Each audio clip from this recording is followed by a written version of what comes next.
नमस्कार दोस्तों, हमारे चैनल के अंदर आपका स्वागत है। दोस्तों, आज के समय ऐसा हो चुका है कि व्यक्ति को नींद लेना भी उसके हाथ में नहीं है। व्यक्ति कई बार तो दोस्तों समय के चलते नींद नहीं ले पाता और कई बार होता है कि व्यक्ति टेंशन, चिंता, तनाव के अंदर बिस्तर पर पड़ा रहता है, लेकिन नींद आना उसके हाथ में नहीं होता। तो दोस्तों, आज हम आपको बताने वाले इसी विषय के बारे में कि अगर आप रात को सोते समय यह चीज करते हैं तो दोस्तों, एक तो आपको पलक झपकते नींद आ जाती है और दोस्तों दूसरी आपकी रक्षा स्वयं भगवान करते हैं, परम परमात्मा करते हैं और आपके जीवन के अंदर धन की कमी कभी भी नहीं होती है। दोस्तों, क्या होता है, पैसों की कमी से जूझना, परिवार की लड़ाई झगड़े से जूझना, किसी प्रकार की मानसिक अवसाद से जूझना, बीमारियों की जूझना, इस वजह से व्यक्ति हमेशा तनाव में रहता है। उसको नींद नहीं आती, धन के मार्ग बंद हो जाते हैं और रात को उसे उठना भय आदि लगा रहता है। लेकिन आज की यह विधि कर लेंगे तो दोस्तों आप स्वयं भूल जाएंगे। दोस्तों, व्यक्ति का दो मन होता है, एक बाहरी और एक अंतरात्मा, जिसे कहा जाता है चिंतन अवस्था, चिंतन मन, और एक दोस्तों बाहरी। बाहरी के माध्यम से वो दोस्तों संसार की अनेक चीजों को देखता है, जैसे हंसना, खिलखिलाना, देखना, करना, इस प्रकार की गतिविधियां उसकी चलती है।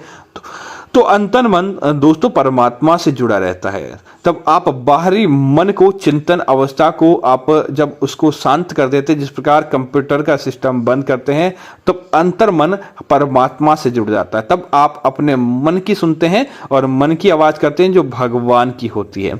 तब दोस्तों आपको क्या करना चाहिए, रात को सोते समय आगे बढ़ने से पहले आप हमारे चैनल को सब्सक्राइब करें और वीडियो को लाइक करते रहे ताकि आपको ऐसी जानकारी मिलती रहे। दोस्तों, सबसे पहले जब भी आप दोस्तों इस बात का ध्यान रखें, रात के समय सोते हैं, सबसे पहले तो इसी बात का ध्यान रखें, कभी भी किसी व्यक्ति का बुरा सोचकर, किसी व्यक्ति का बुरा चाहकर आपको अपने बिस्तर पर नहीं आना चाहिए।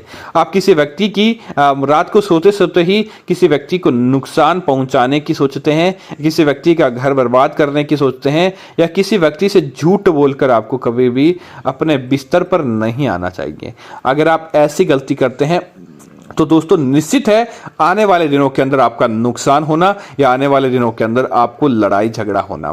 दोस्तों, इसी तरह पति पत्नी एक ही बिस्तर पर साथ सोते हैं तो कई बार हमें कमेंट के माध्यम से सवाल करते हैं नवविवाहित जोड़े और अनेक लोग कि हमें पति पत्नी को किस तरफ सोना चाहिए। तो इस बात का ध्यान रखिए, पति हमेशा दाईं तरफ और पत्नी हमेशा बाईं तरफ सोए, क्योंकि दोस्तों पत्नी को पति का बायां भाग माना जाता है और जब पत्नी बाईं तरफ सोती है तो ऐसा पारिवारिक जीवन लंबे समय तक मधुर चलता है। ऐसे लोग जोड़ों के मध्य लड़ाई झगड़ा बहुत कम होता है और शांति देखने को मिलती है। इसी तरह दोस्तों कई लोग सवाल करते हैं कि हमें किस तरफ मुख करना चाहिए। तो जब आप अपना सिर उत्तर दिशा की तरफ करते हैं तो ऐसे लोग बुद्धिवान होते हैं। उन लोगों को परीक्षा के अंदर अच्छे नंबर आते हैं, उनकी बुद्धि कुशाग्र होती है, व्यापार के अंदर उनका दिमाग दोगुनी गति से दौड़ने लगता है और ऐसे लोग बुद्धिमान बनते हैं।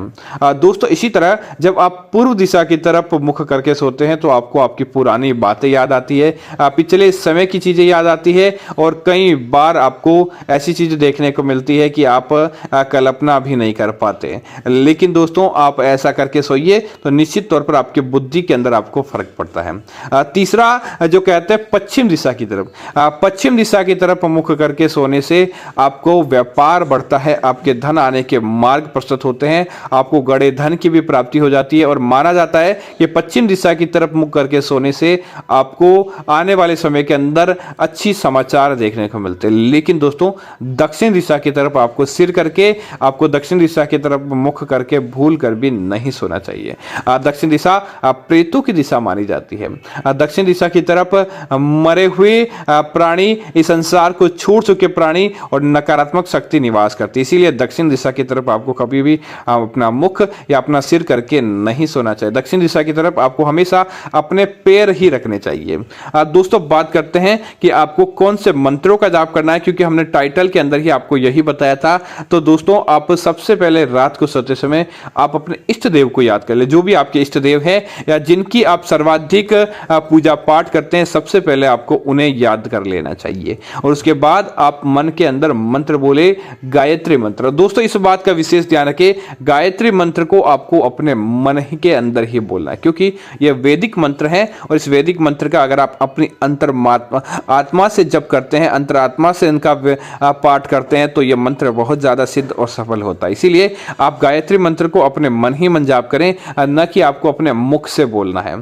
उसके बाद क्या करें, आप अपने बिस्तर पर लेट जाएं, आपसे हो सके तो आप हनुमान चालीसा का एक बार जाप करें या फिर हनुमान जी के नामों का जाप करें। ऐसा करने से आपको दुर्घटना का भय, भूत पिशाच का भय, किसी प्रकार की धन की कमी का भय, किसी प्रकार की सांसारिक लड़ाई दुश्मनी का भय तुरंत दूर हो जाता है और आपको अच्छी नींद आने लगती है।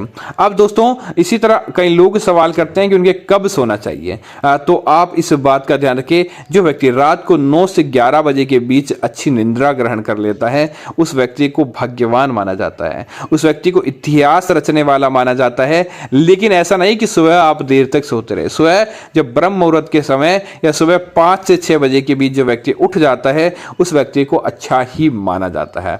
अब दोस्तों बात करते हैं उन 11 बातों के बारे में जो आपको हमने वीडियो की शुरुआत में बताई। सबसे पहले दोस्तों आप अपने बिस्तर पर बैठें और भगवान से कहें कि आज का दिन सुखद जाने के लिए मैं आपका धन्यवाद करता हूं। दूसरा, आप भगवान से कहें कि इस प्रकार से मेरा कल का दिन भी आप सुखद निकालें। तीसरी चीज आपको भगवान से मांगनी है कि हे भगवान, आप मेरे साथ सदा सयाक हो, आपके बिना मेरा कोई नहीं है। चौथी चीज कि हे भगवान, मैं आपकी गोद में सोना चाहता हूं, मुझे आप अच्छी निंद्रा ग्रहण करवाएं। पांचवी बात आपको भगवान से बोलनी है कि हे भगवान, मेरे जीवन के अंदर जब तक आप हैं, धन धान्य की कभी भी कमी नहीं करें। छठी बात आपको भगवान से अपनी निरोगी काया की कामना करनी है। भगवान से कहे कि मेरे जीवन के अंदर आप स्वास्थ्य अच्छा रखें, क्योंकि स्वास्थ्य के बिना कोई भी चीज संभव नहीं होती। सातवीं बात आपको भगवान का, परमात्मा का आपके साथ रहने की मनोकामना करनी है कि आप कैसी भी समस्या आ जाए, आप मेरा साथ नहीं छोड़ें। आठवीं बात आपको मंत्र बोलना है, किसी भी भगवान का या इष्ट देव का या हनुमान जी का आप एक मंत्र बोलें। नौवीं बात भगवान से करनी है कि हे परमात्मा, इस संसार में कोई भी मेरा दुश्मन नहीं रहे और मैं ना किसी का दुश्मन रहूं। अगर हो सके तो मेरे से परोपकार हो और मुझे ही परोपकार देखने को मिले। 10वीं बात आपको भगवान से अंतर मन से कहना है कि हे भगवान, मेरे द्वारा अगर आज के दिन किसी प्रकार का पाप हुआ है, किसी प्रकार की गलती हुई है, तो मुझे क्षमा करें और आगे मैं ऐसा पाप नहीं कर पाऊं, इतनी मुझ में शक्ति दें। और 11वीं बात आपको भगवान को धन्यवाद कहते हुए अपने बिस्तर के ऊपर सो जाना चाहिए। दोस्तों अगर आप रोजाना इन 11 बातों को फॉलो करते हुए आप निंद्रा लेते हैं, तो दोस्तों एक दिन निश्चित तौर पर आप भगवान के कृपा पात्र बन जाते हैं और आपके जीवन के अंदर तमाम मुश्किलें दूर हो जाती है। दोस्तों इसी तरह रात को कभी भी अपने बिस्तर पर चप्पल जूते नहीं रखने चाहिए और रात को अपने पास नुकीली धारदार चीजें भी नहीं रखनी चाहिए। अगर ये चीजें आपके पास होती है तो आपको कभी भी नींद नहीं आती, बल्कि आपके आसपास नकारात्मकता बढ़ने लगती है। तो उम्मीद है जानकारी आपको अच्छी लगी होगी।